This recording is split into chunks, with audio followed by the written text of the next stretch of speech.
Welcome to a brand new episode of the Spiritual and Ambitious podcast. I've got Prots with me, and we are going to be revealing some juicy details about the astrology that's happening in May. Well, I should say he's going to be revealing the juicy details. I am not, and I can't wait to see what is in store. So welcome, Cole, to the podcast. Hi, Whitney. Thank you for having me. Super excited to be here.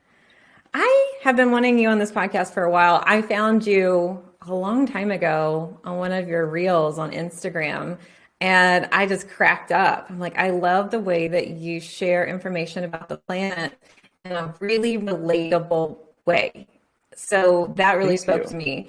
And the way I teach intuition, I love teaching it in a way that people can understand it. But I have taken astrology and I still have trouble interpreting what it all means, as you know, because I had a reading with you and I told you that. But you bring life to what the heck is going on. So thank you for that. And I will definitely be listing your socials so other people can watch these hilarious videos that you do. I was just telling you, I found out that Aries is a cinnamon raisin bagel. So apparently that's me. Yep. And you're a Gemini, right? Yes, I am a Gemini. I'm a Gemini sun, Aries moon, Virgo rising. I always say that the Gemini decides, are we going to be a Virgo today or are we going to be an Aries today? Recently I've been very, very Virgo. So I'm excited to hopefully with this spring and with some of the energy coming up that I can let some of that Aries out a little bit more. This winter was just so long and so heavy. I feel like this is a perfect time to talk about astrology because so many of us, especially who are sensitive to energy, are feeling this heaviness. And I've had a lot of questions that people are like, what's going on with me? Why is nothing working? You know, what is happening? And so I often get messages from spirit about what to do, or the energy is just funky right now. But I love how you'll be able to say, well, this is happening and this is, conjunct whatever. So I can't wait to get all into it. But before we dive into what's happening for May, I did want to ask you, could you describe a little bit about what you feel you would call your astrology, or what type of astrology that you are in? Yeah, so I would say if we were going for the textbook definition of it, it's tropical astrology. I like to focus on the fixed tropics. It's just what's easiest for me and what I learned, and it's at least through my experience, what people resonate at least with my clientele the most. But I also like to approach it through like an esoteric psychological lens. Because no tea, no shade, there's always great forms of spirituality that are all different for everyone. I always say whatever resonates with you the best is what you should lean into. I like an esoteric approach to astrology because it adds a little bit of fluidity. It allows the room for more than just like the literal textbook definition, and like, for example, I have a Saturn conjunct my moon, and the textbook definition of that is super closed off, never going to open up, very, very reclusive, like all of these very like heavy things. And yes, that is true, but it's also the way that I view it. Instead of like, oh, doom and gloom, you're stuck with this. It's like, okay, well, that's your challenge, right? So that's where you get to work on. That's where you get to grow the most. That's where you get to evolve the most. So I like to look at it through, not to use this word because I hate this phrase, a self-help kind of perspective. But I like to look at it through the lens of how can you use astrology to help make you the best version of yourself, right? And encourage you to grow more. And I always like to do it with a little bit of a tongue in cheek, a little bit of satire, because astrology is so heady and it is so confusing for so many people. And there's so much that you can learn and dive into and discuss. And especially when we're on our phones, when we barely want to watch a video for 10 seconds, let alone 90 seconds or a whole minute, I really like to view how can I explain what's going on in a satirical way to make people be able to say, oh, okay, got it. Aries is, a cinnamon raisin bagel. Why would that be? Well, cinnamon has a little spice to it, right? Raisin has a little bit of that extra complexity to it. So it allows it to kind of in an easier way, associate the qualities of the zodiac signs without it becoming overwhelming. I think that's key because I feel like a lot of us are feeling very overwhelmed right now, and anything to help. I always will say, I want to see the wave. I want to see the energy current of the wave so I can ride it.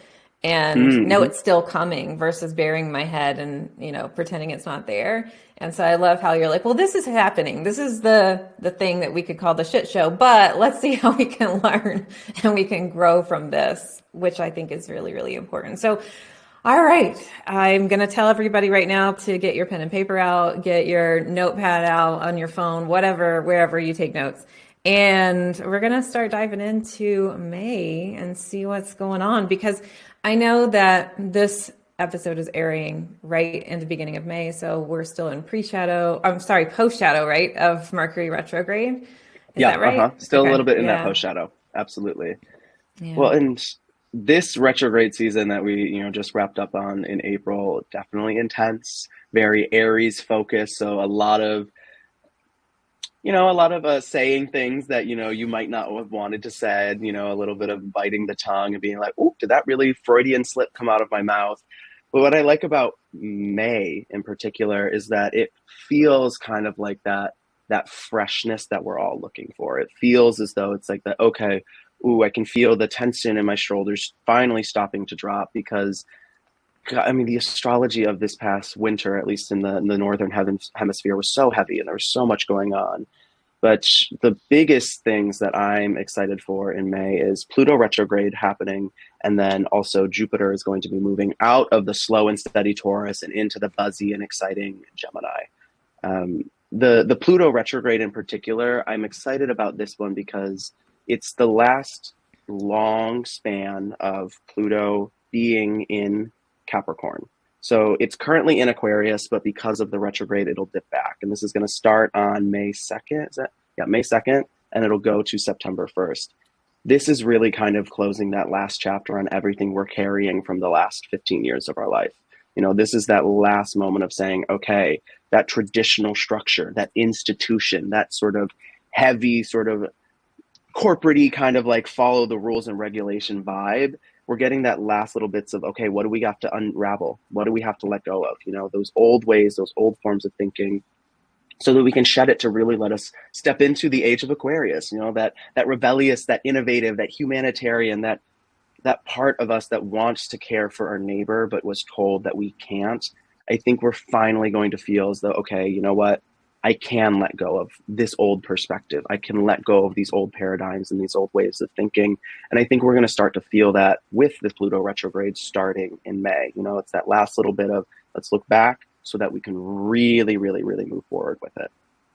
I think that's great. I know that a lot of our listeners work on removing blocks and limiting beliefs and upper limits. And it sounds like this is going to be really helpful for some of those feelings that we have. Also, what comes up for me is just feeling trapped. Like I'm not going to feel so Mm-hmm. trapped anymore. Like I'm going to feel like I'm free to do things. And I've been feeling already this energy of like rebelliousness in a way. So that's what kind of comes up for me, where it's like, I'm going to do what I want to do. And also in the spirituality sector, it feels like a lot of indigo energy, where indigo Ooh, spirits are like, I'm going to blaze my own trail. I'm going to do what I want to do. You can't tell me what to do. That's what it feels like to me. So that lasts yeah. through September, right? Is what you were saying? To the 1st of September, but Okay. we'll still feel the effects a little bit throughout the rest of the year, just because it's going to take a little bit longer for Pluto to move back into Aquarius. But yeah, from like May onwards of 2024, I really do think it is that removal of the block, like you said, that a lot of us look for and a lot of us, seek to have.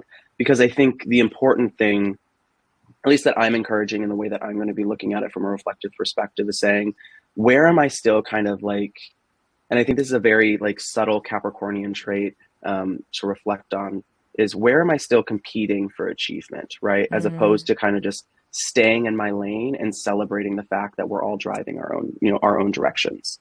And I think that's what we're going to be reminded of, is that society really isn't supposed to be all of us fighting against each other. It's supposed to be, how can we create better systems to uplift ourselves and acknowledge, yep, I'm really good at this, you're really good at that. Doesn't mean that either of us is better than the other. We just have to be able to find those support systems and actively look towards celebrating that, right? And celebrating the individuality. So I think it's going to remind a lot of us of that way that we've kind of been competing for recognition in a very Capricornian sense against people who we're not really supposed to be fighting a battle with. We're like coworkers, right? You know, peers in the spiritual space, whatever it might be. Ultimately, there's space for all of us. I've my mentor, the first thing that she said to me when I started working with her, she was like, the people who want to get readings from you are going to get readings from you. Do not worry about what anyone else is doing with their business. Do not worry about what they are saying or how they are communicating it. Stick to what you know and what works for you, and you will find the success. And I think it's that reminder that we don't have to monopolize everything. You know, we all are allowed to, in a sense, kind of have our cake and eat it too. We just have to let everyone else do that. I love it. It's celebrating individuality and recognizing other people's gifts. But I 100% agree with that advice. So years ago, I moved to Sedona, and people around me, I was at the time, I built my business doing readings. And so at the time I was doing readings, and people would say, are you sure you want to move to Sedona? There's so much competition there. I was like, no, Yeah. no, no, no. There's not the competition. We're all individual. I have a unique vibration. I'm going to attract the right person, and that other person's going to attract the right person. Like, no, we're not interested in that. So I love that mentality, and it sounds like that's going to be a big energy for us to embrace. But you said something else that's happening in May, and I can't remember it. I'm not retaining it. So what's that other thing you said you were really excited for? Oh, yeah. So Jupiter is going to be moving into Gemini towards the end of May.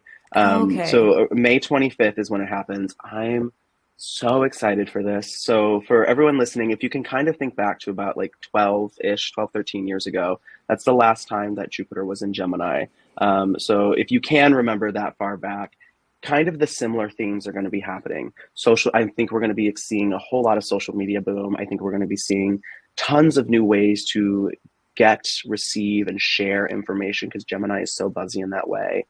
But I think the key of what it is allowing ourselves to live in duality, because Jupiter is all about expansion and Gemini is the sign of the twins, the sign of duality. It's very easy for me as a Gemini to, recommend and talk about like, yeah, just be like two people. It's fine. It's amazing. Live in that fluidity. But I think, that's why I'm really excited about May as a time in the astrology, because like I said, it feels like that freshness that we're getting, where I think people are going to start to see, oh, I am allowed to exist in duality. I am able to wear this hat, but maybe just turn it a little bit to be something fancier for one day, instead of taking off all the hats all of the different time, that we do just as humans.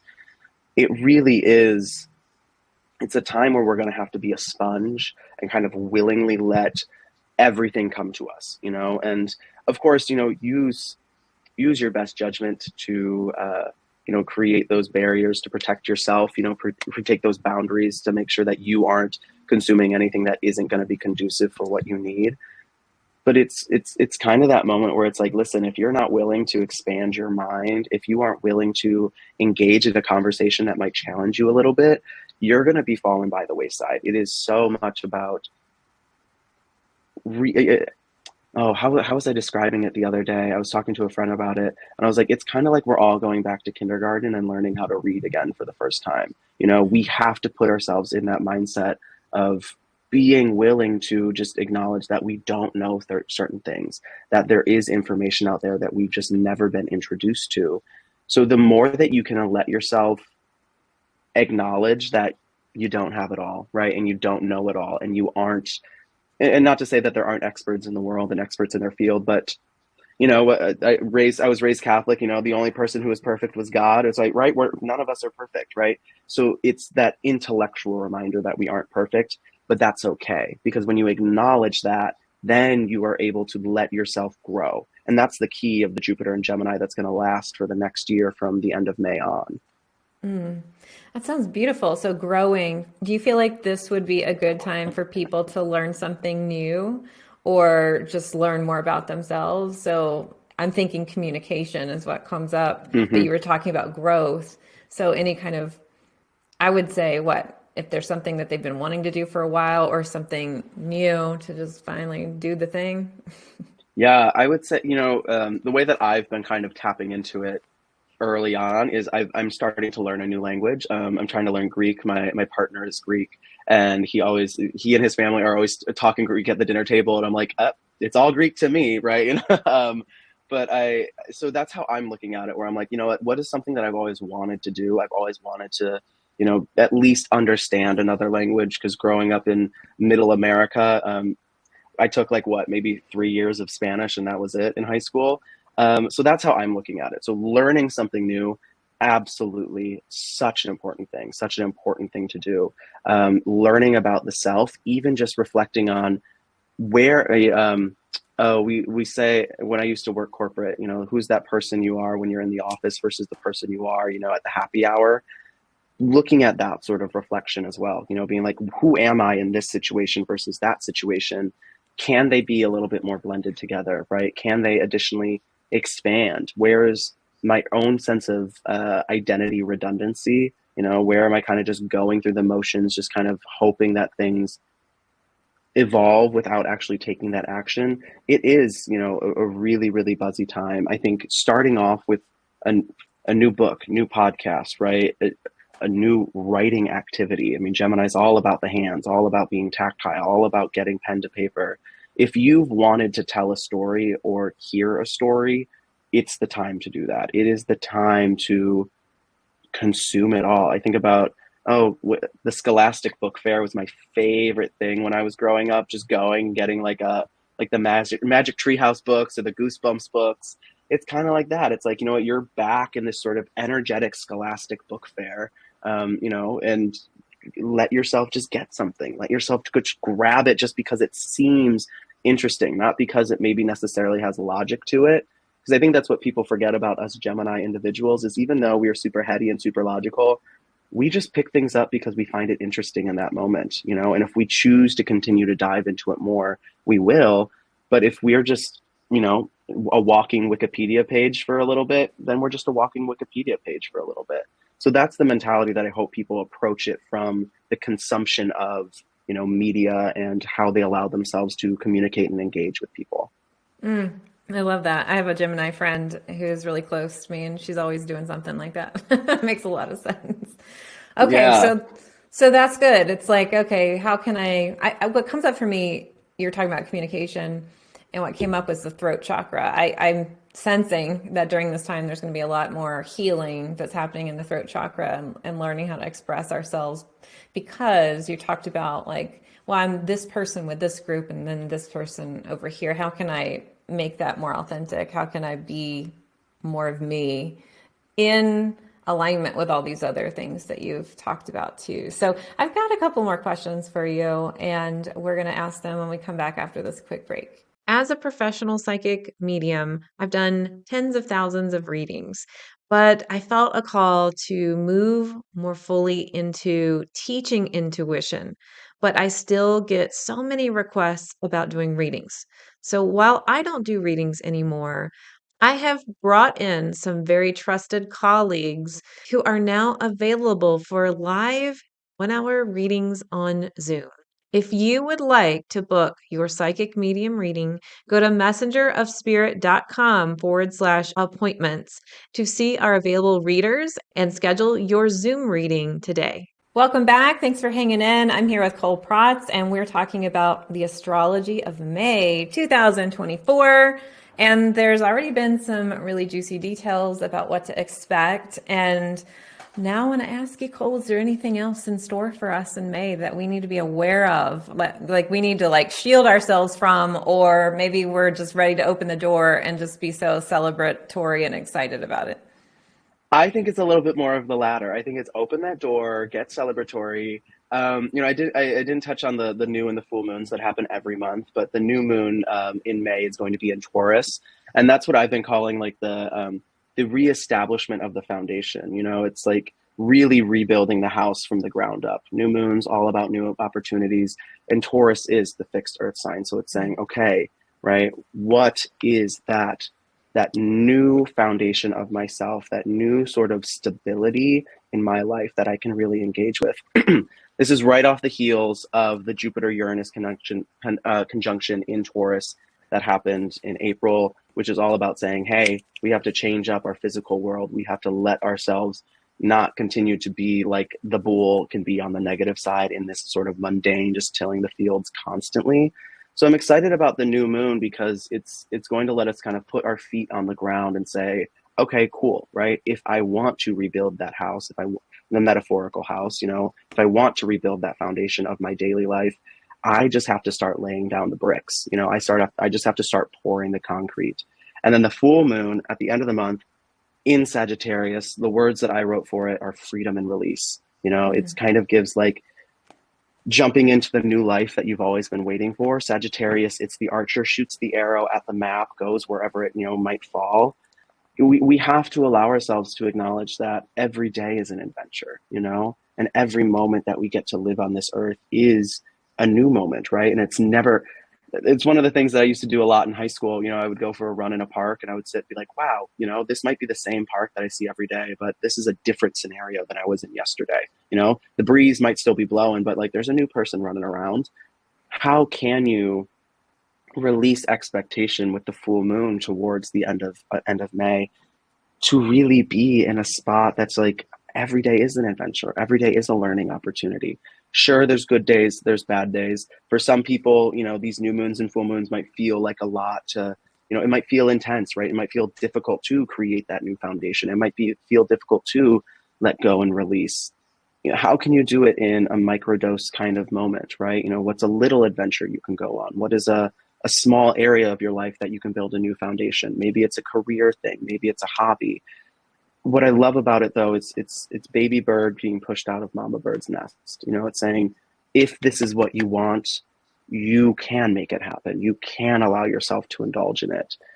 The big key, in my opinion, right, talking about Jupiter and Gemini, talking about communication, is when Mercury moves into Taurus right at the middle of the month. So this halfway point between let's build the new foundation and let's really start learning and growing more, we have the planet of communication in the earthy, straightforward, direct sign of Taurus.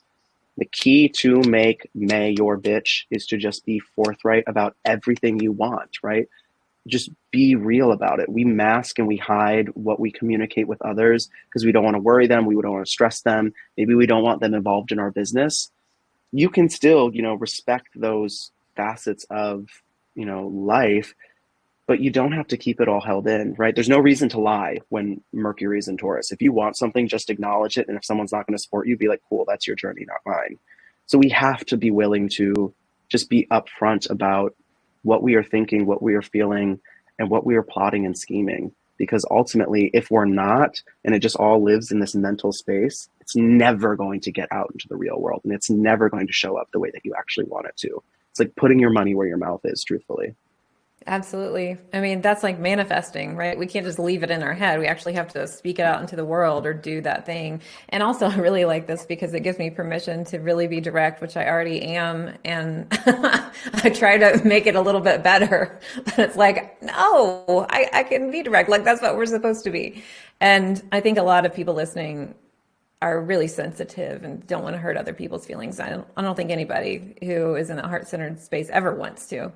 But sometimes we would tend to maybe put ourselves on the back burner for somebody else. And this is the time to really speak up and share. And it's so important. I believe in general. And so I hope that everyone takes this as an invitation, the golden ticket to just do the thing, like actually say what you're thinking and put it out there to the universe. That's so good. All right, I've got some cards. I want to see what Spirit wants to share about our astrology and see what takes you get on those as well. But before we get to that, while I'm shuffling, I did want to ask you what I noticed, and I did not know this, was so I'm an Aries sun and a Virgo moon. And you said what? You're a Aries moon and a Virgo rising? Is that right? Yes. Mm-hmm. Do you see that we tend to connect with people who have like similar placements, but not necessarily the same, but like in those main 100%. three? Okay. Yeah. Yeah. So, and I also notice a lot. Absolutely. I think we naturally gravitate to energy that is similar to ours. I actually gravitate towards Scorpio individuals a lot because my moon is in Aries in the eighth house, and they both have that Mars influence. Eighth house is the house that is ruled by Scorpio, but plus Scorpio has that closed off nature. Saturn next to my moon in the eighth house in Aries, it's like I'm basically a Scorpio moon. I'm pretty much a Scorpio moon at the end of the day. So I notice that a lot. Even I'll notice with like my clients, the people who come to me, I tend to get tons of Scorpio individuals, tons of Taurian individuals, because my Mercury is in Taurus. So the way that I just share and communicate, I really gravitate around that darker, spookier sort of spot. And I know how to bring people up to the light, who sit maybe in that darker area. So 100%, absolutely. And I think we should allow ourselves to be receptive to that.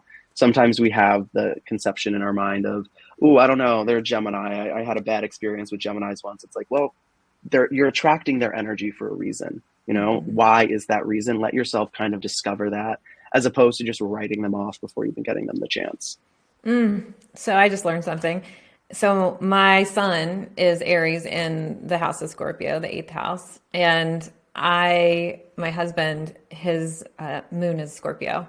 And then one of my really closest friends, she has a Scorpio moon too. So I'm like, oh, I see what's going on here. I get it. Yeah. It's that eighth house influence in your chart. It brings the Scorpio out of you and it brings it towards you closer. Yeah.